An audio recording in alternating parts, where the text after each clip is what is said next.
अभी मैं ऑफिस से निकला ही था कि देखा बाहर बहुत तेज बारिश हो रही थी। मेरा ड्राइवर राघव काफी तेज गाड़ी चला रहा था। रास्ता पूरा सुनसान था और कुछ भी साफ साफ नजर नहीं आ रहा था। आज मुझे काम खत्म करते करते काफी देर हो गई थी। रात के 12 बज चुके थे और मुझे नींद भी आने लग गई थी। मैंने अपनी आंखें बंद ही की थी कि अचानक राघव ने जोर से ब्रेक लगाया। मैंने कहा, राघव क्या हो गया? ड्राइवर घबराता हुआ बोला, साहब लगता है गाड़ी के नीचे कोई आ गया है। ये बात सुनते ही मेरे होश उड़ गए। मैंने गुस्से से कहा, तुमने किसको मार दिया? उसने कहा, साहब इसमें मेरी कोई गलती नहीं थी, कोई हमारी कार के नीचे जानबूझकर आया है। ये बात सुनकर मुझे उस पर बहुत गुस्सा आ रहा था। तेज बारिश में मजबूरन मुझे गाड़ी से निकलना पड़ा। जब मैंने गाड़ी से निकल के सामने आकर देखा तो नीचे एक लड़की पड़ी हुई थी। वह करीब 21 साल की होगी। उसने एक जालीदार खूबसूरत सी लाल ड्रेस पहन रखी थी। शायद उसके पैर में चोट आई थी, जिस वजह से वह उठ नहीं पा रही थी। मैं जल्दी से उसके पास गया तो देखा लड़की होश में है पर नशे में चूर थी। उसने इतना ज्यादा नशा किया हुआ था कि मैं उससे कुछ बोल भी नहीं सका। मैंने उसे गोद में उठा लिया और ड्राइवर की मदद से गाड़ी की पिछली सीट में उसे बैठा दिया। कार मेरे घर के सामने आकर रुकी। फिर मैं इस लड़की को लेकर अपने कमरे में आ गया। मैंने तुरंत अपना फोन निकाला और डॉक्टर को कॉल किया। डॉक्टर ने जल्दी से चेक करके कहा, लड़की ठीक है, हल्की सी चोट आई है और उन्होंने दवा दे दी। लड़की होश में तो थी पर नशे में होने के कारण उसने मुझसे अब तक बात नहीं की थी। डॉक्टर चला गया तो मैं उसके पास आया और पूछा, तुम्हारा नाम क्या है? तुम कहाँ रहती हो? बताओ, मैं तुम्हें छोड़ आता हूँ। लड़की नशे में ही बड़बड़ाने लगी। मेरा नाम प्रीति है। नहीं नहीं सोनिया है। नहीं नहीं अमृता है। ये लड़की क्या बोल रही है? मेरे तो कुछ भी समझ में नहीं आ रहा था। मैं उसकी तरफ देखने लगा कि लड़की अपना नाम भी ठीक से नहीं बता पा रही है। उसने कहा, मैं माधव नगर में रहती हूँ। मैंने सोचा, इतनी रात को एक अनजान लड़की को अपने घर पर रखना ठीक नहीं होगा। उसे घर छोड़कर आता हूँ। मैं उसे लेकर फिर से अपनी गाड़ी में आ गया। राघव अब तक घर जा चुका था तो मैं खुद ड्राइव करने लगा। माधव नगर में एंट्री लेकर मैंने कहा, तुम्हारा घर कहाँ है बताओ? लड़की ने एक घर के सामने आकर कहा कि यह मेरा घर है। मैं उसको उस घर के सामने ले गया और घर की बेल बजाई। इतनी रात को गुस्से से एक आदमी बाहर आया और कहा, क्या बात है, हमें क्यों डिस्टर्ब कर रहे हो? मैंने कहा, ये लड़की आपके घर पर रहती है? वह आदमी बड़ी अजीब नजरों से उस लड़की को देखने लगा। फिर कहा, मैं इसे जानता तक नहीं हूँ। अब दोबारा बेवजह मेरे घर की घंटी मत बजाना। मुझे बहुत शर्मिंदगी महसूस हुई। वह लड़की अपना पता गलत बता रही थी। मैंने सोचा, इतनी रात को उसे लेकर घर घर भटकना ठीक नहीं होगा। कोई गलत आदमी मिल गया तो इस लड़की के साथ गलत हरकत कर सकता है, और अभी तो ये होश में भी नहीं है, ना ही इसको कुछ याद है। क्या करूं?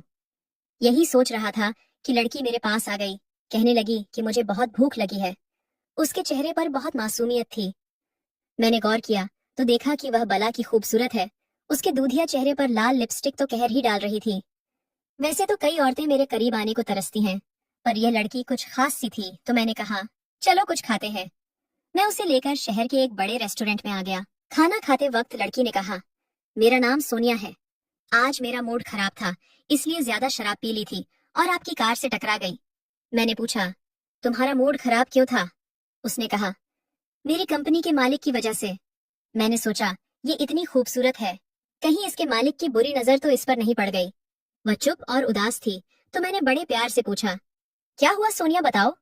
उसने कहा, कपूर एम्पायर्स में बहुत कोशिशों के बाद मेरी जॉब लगी थी, पर उन्होंने मुझे बेवजह नौकरी से निकाल दिया। ये बात सुनते ही मैं चकित रह गया। मैंने कब इसे नौकरी से निकाला और क्यों? जी हाँ दोस्तों, मैं ही कपूर एम्पायर्स का मालिक प्रकाश कपूर हूँ। मैंने कहा, सोनिया यहीं बैठो, मैं अभी आता हूँ। रात के 1 बज रहे थे और मैंने अपने असिस्टेंट विवेक को फोन किया। उससे बात करके मुझे बहुत हैरानी हुई। सोनिया एक मॉडल है। हमारी एड एजेंसी ने उसे सिलेक्ट किया था, पर फिर बिना वजह उसको निकाल भी दिया गया।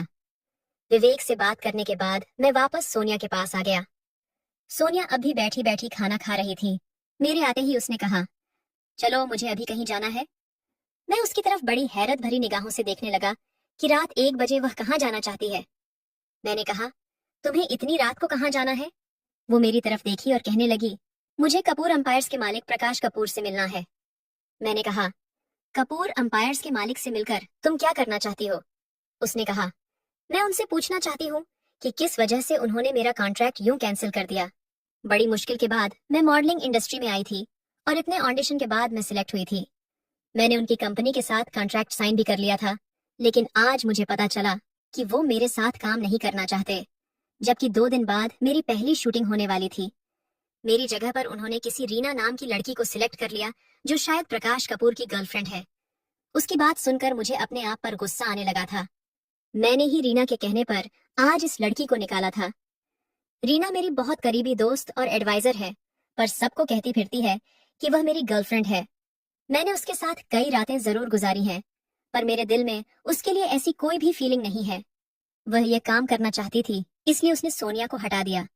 मैंने कहा, देखो रात बहुत हो गई है, अभी प्रकाश कपूर से तुम नहीं मिल पाओगी। तुम मेरे साथ मेरे घर चलो, कल देखता हूँ कि क्या हो सकता है। वो बड़ी प्यार भरी निगाह से मुझे घूरने लगी और बोली, तुमने आज मेरी बहुत मदद की। तुम बस मुझे प्रकाश कपूर के घर के बाहर छोड़ दो, मैं तुम्हें अब और परेशान नहीं करना चाहती। मैंने कहा, मैं तुम्हें उसके पास ले चलूंगा, फिलहाल तुम मेरे साथ मेरे घर चलो। तुम ठंडे दिमाग से कल उसके पास जाना और फिर बात करना। उसने कुछ नहीं कहा और मेरे साथ कार में बैठ गई। अभी भी बहुत जोरों की बारिश हो रही थी। वह लड़की इतनी खूबसूरत और अट्रैक्टिव है कि मेरी नजर उस पर ही टिकी थी। मैं उसे लेकर अपने घर पर आ गया। मैंने कहा, तुमने इससे पहले कभी प्रकाश कपूर को देखा है क्या? उसने कहा, नहीं, मैंने कभी नहीं देखा, बस उनका नाम सुना है। मैं उनके भाई अमित से मिल चुकी हूँ। उन्होंने खुद ही मुझे सिलेक्ट किया था, लेकिन वो शायद अभी शहर से बाहर गए हुए हैं। इस बात का फायदा उठाकर प्रकाश ने मुझे नौकरी से निकाल दिया। उस लड़की को देखकर मेरे दिल का शैतान जाग रहा था। आज बारिश की इस ठंडी रात में मैं इस नीली आंखों वाली को पाना चाहता था। उसकी खूबसूरती मुझे उसके करीब खींच रही थी। इससे पहले भी कई लड़कियों के साथ मैं रातें गुजार चुका हूँ, पर इस लड़की में कुछ तो अलग बात थी। लेकिन उसके चेहरे की मासूमियत को मैं जबरदस्ती कुचलना नहीं चाहता था। मैं चाहता था कि वह खुद ही मेरी बाहों में आ जाए और मुझसे मोहब्बत करे। लड़की नशे से कुछ हद तक बाहर आ गई थी, लेकिन शायद उसे नींद आने लगी थी। मैं उसे अपने कमरे में लेकर आ गया और उसे अपनी शर्ट दे दी और कहा, इसे पहन लो। उसकी जालीदार लाल ड्रेस भीग चुकी थी। काफी देर से वो गीले कपड़ों में ही थी। उसने मेरी तरफ देखा, फिर वॉशरूम में जाकर कपड़े चेंज कर लिए।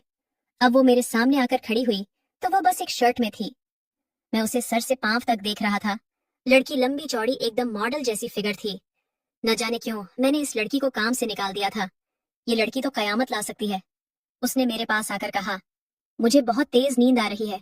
मैं उसको पाना चाहता था, इसलिए मैंने कहा, तुम यहीं पर सो जाओ। उसने कहा, फिर तुम कहाँ सोओगे?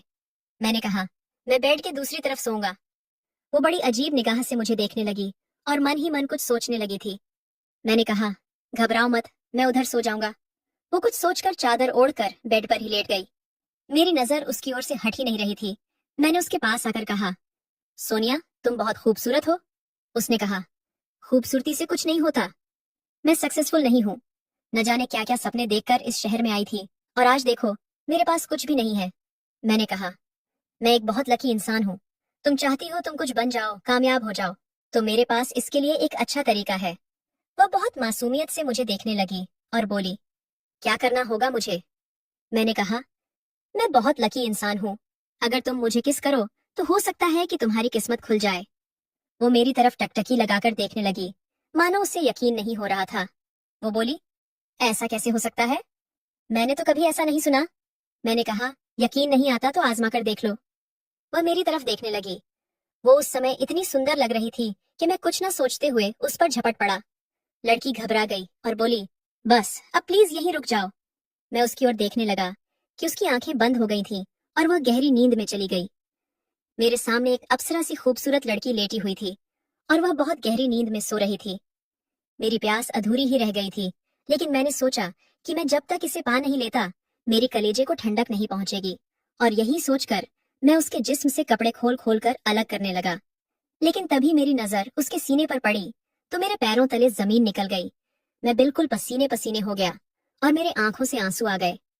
मैं हर हाल में इस लड़की को पाना चाहता था, लेकिन एक पल में ही वह लड़की मुझे अपने आप से दूर जाती नजर आई।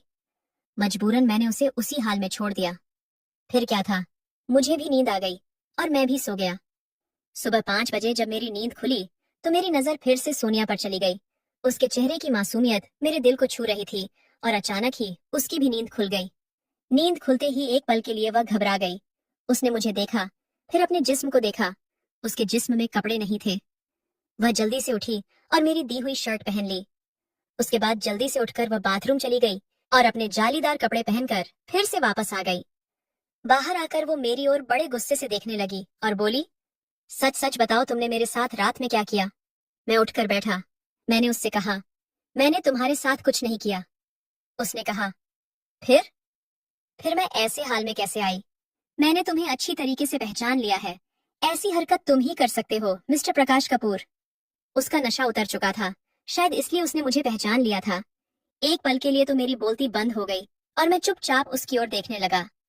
वह लड़की अपना पर्स लेकर जाने लगी थी कि मैंने उसका हाथ पकड़ लिया और कहा, कहाँ जा रही हो? रुक जाओ। उसने मेरा हाथ झटक दिया और कहा, मैं तुमसे नफरत करती हूँ। मेरे दिल में कोई और है। मैंने कल रात उसके सीने पर एक लॉकेट देखा था जिसमें उसकी और मेरे भाई अमित की तस्वीर थी। मेरा भाई पिछले 1 महीने से काफी खुश नजर आ रहा था। अभी शहर जाने से पहले उसने मुझसे कहा था कि भैया, मैं काम से वापस आकर तुम्हें एक बहुत बड़ी खुशखबरी दूंगा। मैंने कहा, कोई लड़की का चक्कर है क्या? तो वह शर्माने लगा और बोला, भैया, मैं उससे आपको जरूर जरूर मिलवाऊंगा। हमारे आसपास हजारों लड़कियां मंडराती रहती हैं, पर अब तक मैं अपने लिए कोई खास नहीं चुन पाया। मेरे छोटे भाई अमित को उसकी पसंद की लड़की भी मिल गई है। लगता है वो यहाँ सीरियस है। लेकिन कल रात को जो कुछ भी हुआ, जिस तरह से सोनिया मेरी कार के सामने आकर टकराई, ये कोई इत्तेफाक तो नहीं हो सकता। शायद किस्मत हम दोनों को मिलाना चाहती है। मेरा दिल सोनिया पर आ गया था और मैं उसे किसी भी हाल में अमित का नहीं होने दे सकता था, भले ही वह मेरा भाई है। सोनिया मेरी जिंदगी है। सोनिया सिर्फ मेरी है। मैंने कहा, सोनिया, मैं तुम्हें पसंद करने लगा हूँ। तुम्हें वापस से कॉन्ट्रैक्ट मिल जाएगा। तुम्हारे करियर को मैं 4 चांद लगा दूंगा। बस तुम मेरी हो जाओ। उसने कहा, मुझे तुम्हारी दया नहीं चाहिए। मैंने अपने बलबूते पर ही यह कॉन्ट्रैक्ट हासिल किया था और मैं तुम्हें बहुत अच्छे से जानती हूँ। तुम्हें बस लड़कियों का इस्तेमाल करना आता है। और इतना कहकर वह जाने लगी। मैंने उसका हाथ पकड़ लिया। वह अपने आप को छुड़ाने लगी। मैंने कहा, सोनिया, मेरा यकीन करो, मैं तुमसे प्यार करने लगा हूँ। कल जो कुछ भी हुआ वह इत्तेफाक नहीं हो सकता। तुम्हारे साथ कल वक्त बिताकर मुझे एहसास हो चुका है कि मैं तुमसे बहुत प्यार करता हूँ। तुम मुझसे शादी कर लो, मैं तुम्हें जिंदगी की सारी खुशियां दूंगा। वो मेरी तरफ ऐसे टकटकी लगाकर देख रही थी जिसे उसे कुछ भी समझ नहीं आ रहा था। मैंने कहा, प्लीज सोनिया। उसने कहा, मैं मन ही मन अमित को पसंद करने लगी हूँ और शायद वह भी मुझे पसंद करता है, हालांकि मैं उसके दिल की बात नहीं जानती। मैंने कहा, अमित किसी और लड़की को पसंद करता है, तुम्हें नहीं। ये सुनकर उसे झटका लगा। वह मुझे कहने लगी, तुम्हें कैसे पता? तो मैंने उससे कहा कि उसने मुझे खुद बताया है, लेकिन मैं तुम्हें बहुत पसंद करता हूँ। सोनिया अब चुपचाप मेरे सामने खड़ी थी। मैं अपने आप को रोक न सका और उसके करीब गया और उसके होठों को चूमने लगा। धीरे धीरे वो भी मदहोश होने लगी और मेरे सीने से लिपट गई। उसने कहा, तो तुम मुझे धोखा तो नहीं दोगे ना? मैंने कहा, नहीं, कभी नहीं। और अब मैं तुम्हें शादी के बाद ही हाथ लगाऊंगा, ये मेरा वादा है। मैंने अपने असिस्टेंट को फोन किया और आज के आज उससे शादी कर ली, क्योंकि मैं उसे खोना नहीं चाहता था।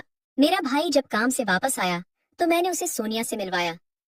अमित का चेहरा बिल्कुल उतर गया था। उसे तो मानो यकीन ही नहीं हो रहा था कि जिस लड़की को वह चाहता है वह उसकी भाभी बन चुकी है। मैंने अमित से कहा कि मैं सोनिया से मन ही मन बहुत पहले से प्यार करने लगा था, लेकिन फिर मैंने उसका इम्तिहान लिया जिसमें वह पास हो गई, इसलिए मैंने उससे शादी कर ली। अमित ने कुछ नहीं कहा। उसने सोनिया को ही अपनी भाभी के रूप में स्वीकार कर लिया। उन दोनों को कभी यह पता नहीं चला कि उन दोनों के प्यार को मैंने ही अलग कर दिया था। न जाने सोनिया के अंदर ऐसी क्या खूबी थी कि मैं उसके पीछे यूं दीवाना हो गया था और इस दीवानेपन में उसे हासिल कर लिया। सोनिया एक अच्छी पत्नी साबित हुई और मेरी जिंदगी में खुशियां भर दी।